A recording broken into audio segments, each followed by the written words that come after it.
It's John Pollock here alongside John Ramdeen, and coming out of this weekend, the big focus was on Bellator as they presented 170 with Tito Ortiz and his retirement fight against Chael Sonnen.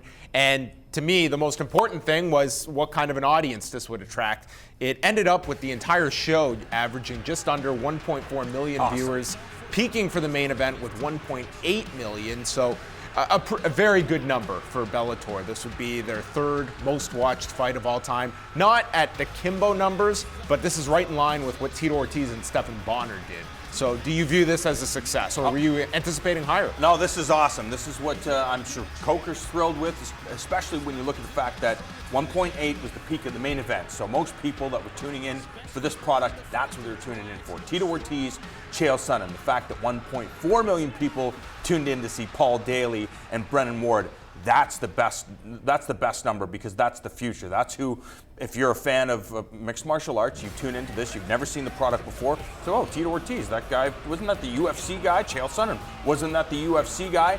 Then you see Paul Daly fly through the air and knock out Brennan Ward, who's a warrior. I was training at Empire MMA in Barrie, Ontario. Good crew, and they were talking about how even though Brennan Ward lost the fight, they love what he put forth, that he was really trying to fight fire with fire. And was doing well up until that point, was tagging Paul Daly. And that's what it comes down to. Scott Coker understands that my game is maybe different than the UFC. The UFC can be the NFL. I'm here to, yes, be close to the top when it comes to sports, mixed martial arts, but I'm here to entertain the masses, and that's why a fight like Paul Daly and Brennan Ward worked on so many levels. So what's the expectation for Bellator? Is it simply that you hope and strive to do these kinds of numbers 2 or 3 times a year? Because with all due respect, if you were watching on Saturday night, you would have no idea about Melvin Gillard and Chidi Njokuani this Friday night fighting at 175 pounds, or AJ McKee. This is a card on Friday that,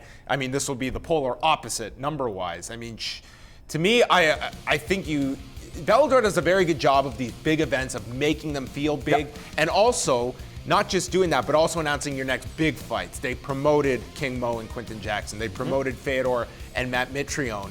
But are there too many Bellator shows overall? Because this is a card Friday that, let's be honest, that main event, it could be the opener of a much bigger card.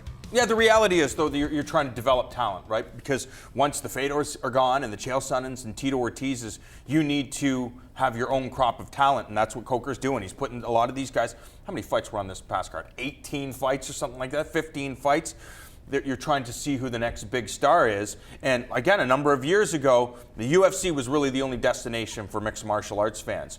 After this past weekend with Tito Ortiz and Chael Sonnen, you're starting to see 170 pounds. You have Ben Henderson, 170 pounds. Venom Page at 170 pounds. Rory McDonald, Paul Daly, Andrei Koreshkov, Douglas Lima, and Michael Chandler saying he's willing to take these guys. It's like, wait a second, how did their 170-pound division just kind of unfold and turn into this division? If you're a mixed martial arts fan, any of those combination of fighters is a must-see affair because of their excitement, because of their experience.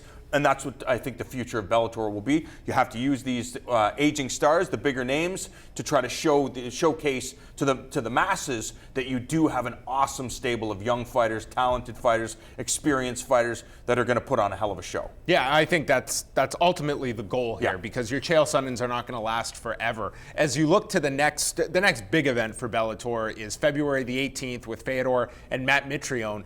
What kind of audience are you anticipating for this? Do you think that is going to grab the amount of interest that say, this past weekend's fight did? Because you're talking about a lesser star in Matt Mitrione, I think, in fairness, comparing that to Tito Ortiz or Chael Sonnen.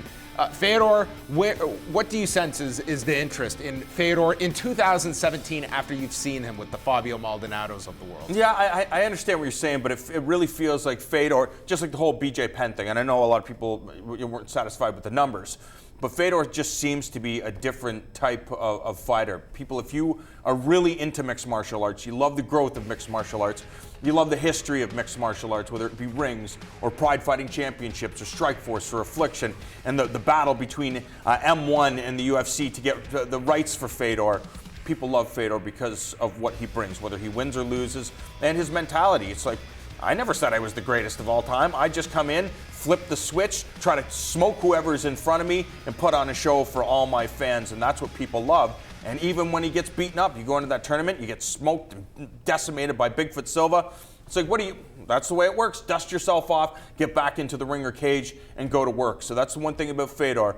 Go back and watch that Fabio Maldonado fight. You want to talk about entertainment, you want to talk about getting your money's worth. Fedor Emelianenko delivers every single time, and he's going to deliver again in this fight with Matt Mitrione. Yeah, the most entertaining part was the reading out of the scores at the end of that fight. But I'm with you. I feel there's a long track record of fighters that, whether it be a Fedor Emelianenko, a BJ Penn is the most recent example of guys that maybe you're not seeing them at their competitive best, but there is a desire to still see these fighters. They have that name recognition, and Bellator recognizes that. They have made a business out of that. Of these fighters, we know that they are not in their prime anymore, but there is a giant audience that grew up watching these fighters that still want to see them fight, and they still want to compete. And they do a pretty good job of trying to promote these cards as big as possible with the tools that they have. Again, Scott Coker will be the first guy to tell you, hey, all you have to do is look at my past projects, past product, Strikeforce being it. I had Ronda Rousey, I had Luke Rockhold, I had Nick Diaz, I had Daniel Cormier.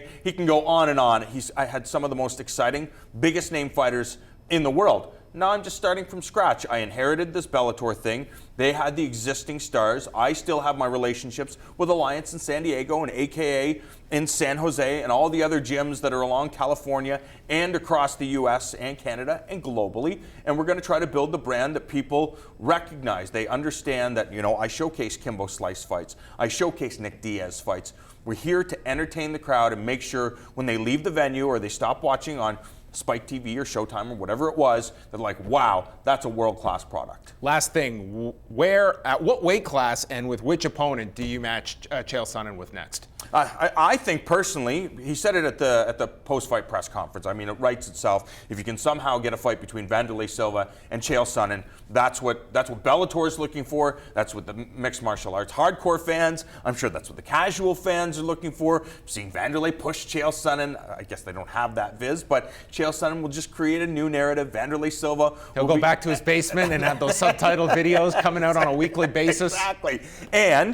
But that's not what it's about. Yes, it's a main event like that is to drive fans to it. It's what's underneath it. What are the other fights that people will remember after they have to bitch about these two older guys scrapping it? There's going to be some controversy, I'm sure, but Chael Sonnen's good. You look at a fight with Rampage Jackson, you have a fight with Wanderlei Silva, and some of the older guys that they have in the organization, whether it be 185 pounds or 205 pounds. You're just there trying to sell the future of Bellator. All right. Well, that was Bellator. A pretty strong night for them on Spike TV this past Saturday as Tito Ortiz defeated Chael Sonnen.